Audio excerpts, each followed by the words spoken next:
E tem jogador internacional apaixonado pelo Corinthians, eu me refiro a João Cancelo, atleta da seleção portuguesa e do Al Hilal. Ele aproveitou um período de folga no seu time saudita para vir ao Brasil e mais, para visitar a loja do Corinthians no Parque São Jorge.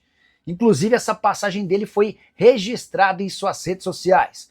Os torcedores e sócios do Corinthians que cruzaram com o João Cancelo levaram um susto. Nem é novidade o fato dele já ter se declarado torcedor do Corinthians, mas ninguém imaginaria que ele usaria um período de folga para vir ao Brasil e mais especificamente na loja do Timão. Nicola, dá para imaginar o Cancelo jogando no Corinthians? Certamente não tão cedo. Jogador de currículo gigante, com passagens por Barcelona, Bayern de Munique, Manchester City, Juventus, Inter de Milão, Valência e Benfica, e que está ganhando dinheiro como nunca no futebol saudita. Talvez mais para frente, antes de se aposentar, essa vontade de defender o seu time do coração possa acabar pesando. Hora de falar sobre o Corinthians. Formação curiosa.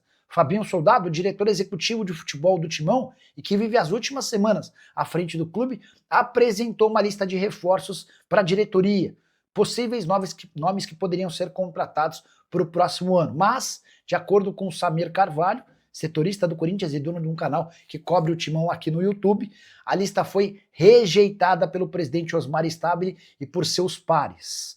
Tudo porque os nomes, de acordo com a apuração, estariam completamente fora da realidade financeira do Corinthians. Vale a lembrança de que o Timão já tem 2 condenações na FIFA e outras 4 estão a caminho. Hoje, para que o Corinthians volte a contratar atletas, ele precisa juntar mais ou menos 85 milhões. Quando todas as outras condenações também se tornarem reais, haverá uma necessidade de investimento de 125 milhões de reais, possivelmente à vista, para que o Timão possa, enfim, voltar a contratar. Diante desse custo gigantesco, dá para imaginar reforços pontuais e baratos no Timão. Dorival Júnior chegou a dizer que cogita até que não existam reforços para o Corinthians de 2026. Parece que o Fabinho Soldado deu mais um deslize. E a relação dele com dirigentes do Timão, que já não é das melhores por conta do seu custo, quase 400 mil mensais, além da relação com Augusto, ficou ainda pior. Preciso te atualizar agora sobre o Corinthians, que segue revolucionando as categorias de base. A ideia é acabar de vez com tudo que foi plantado por Augusto Melo e companhia. Nos últimos dias, o Corinthians dispensou quase 50 atletas das categorias sub-12 e sub-13.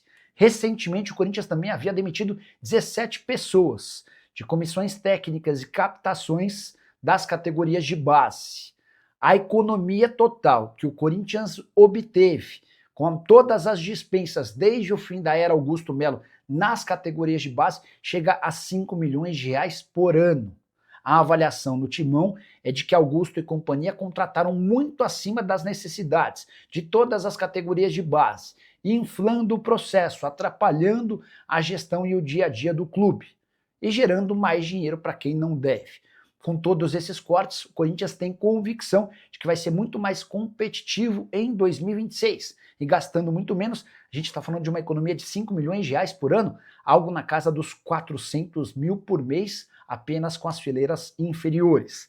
Só para completar sobre o time principal, o Corinthians ainda não conseguiu resolver o transfer ban, que o impede de registrar novas contratações para o time principal e também para a base. A tendência é que o Timão busque dinheiro emprestado em banco para a resolução desse problema e, por consequência, a abertura de contratações no profissional e na base nos próximos dias. Prometo ficar de olho nessa história e qualquer novidade conto para vocês. Só não esqueçam de deixar like, de se inscrever no canal. Preciso falar agora sobre o Corinthians para contar que a dívida do Timão com a União cresceu em 400 milhões de reais em apenas um ano. O mandato de Augusto Melo se mostra cada dia mais tenebroso para o clube. Bora aos números.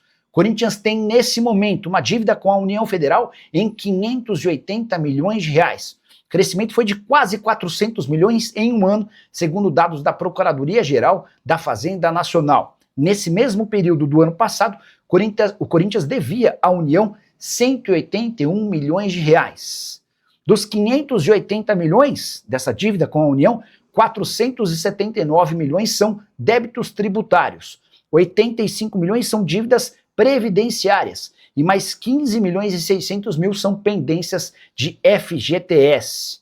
Importante contar que parte dessas cobranças, inclusive, já geraram ações judiciais na casa dos 30 milhões de reais. Para completar, é importante registrar também que esses valores representam apenas débitos vencidos e sem acordo de parcelamento, e que podem resultar em restrições de crédito e, em piores casos, até em leilões de bens do Corinthians.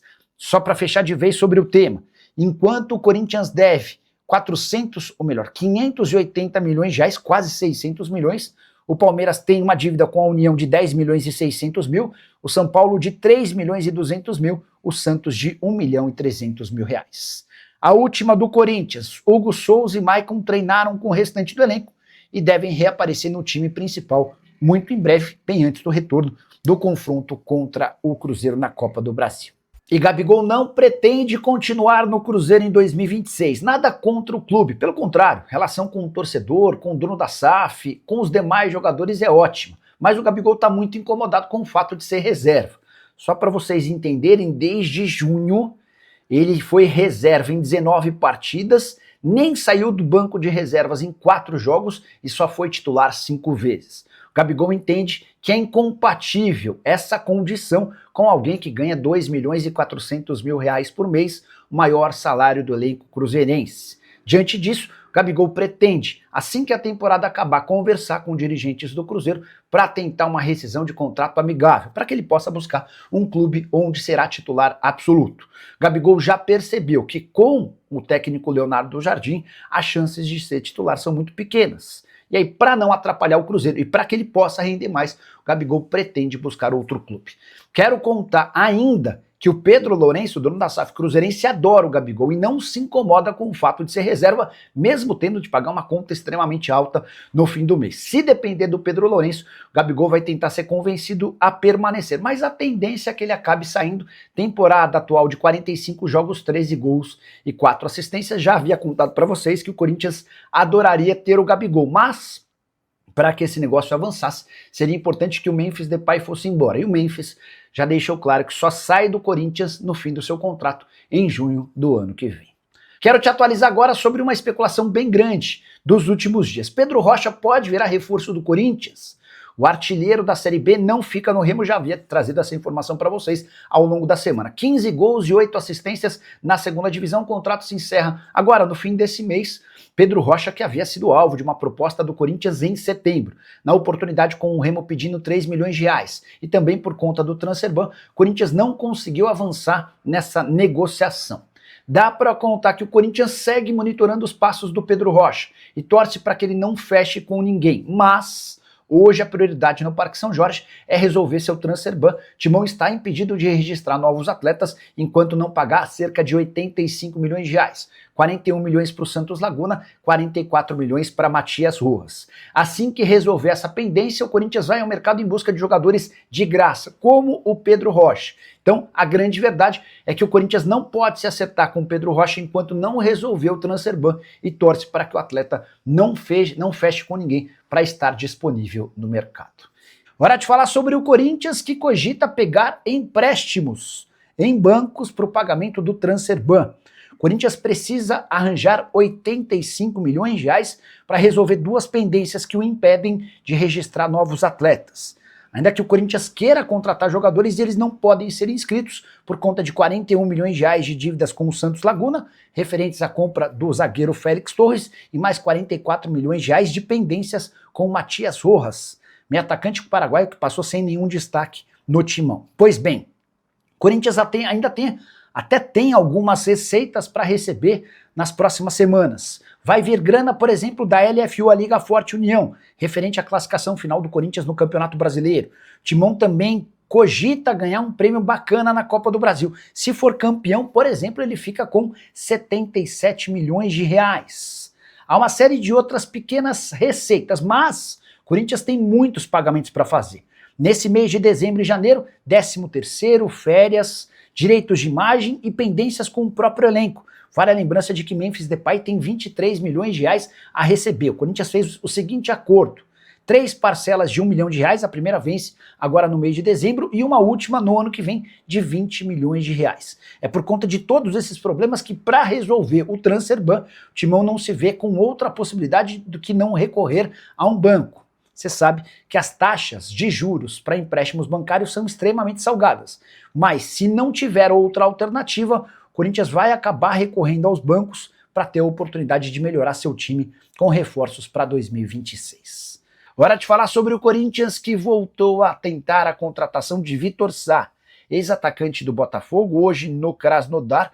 O Vitor Sá é um velho desejo do Corinthians. O Timão tentou contratá-lo em janeiro, não conseguiu.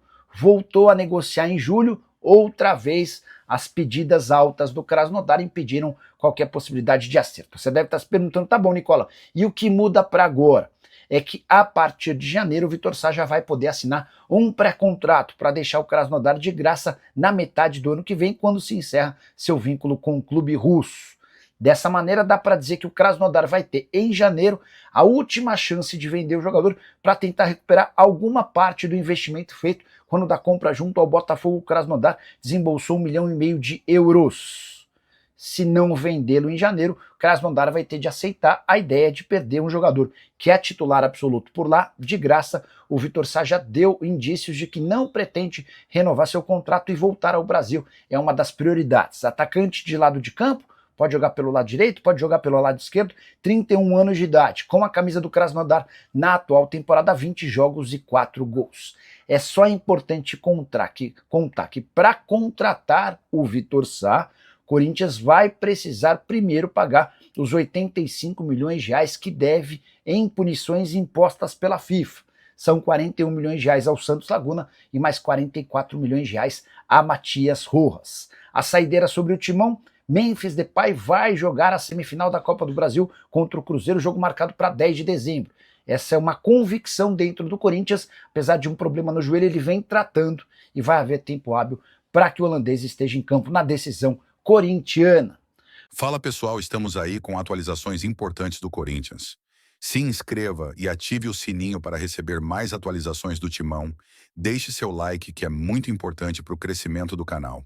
Utilize o espaço aqui embaixo para registrar sua opinião. Ficamos por aqui com mais esse giro de notícias. Um abraço e até o próximo vídeo.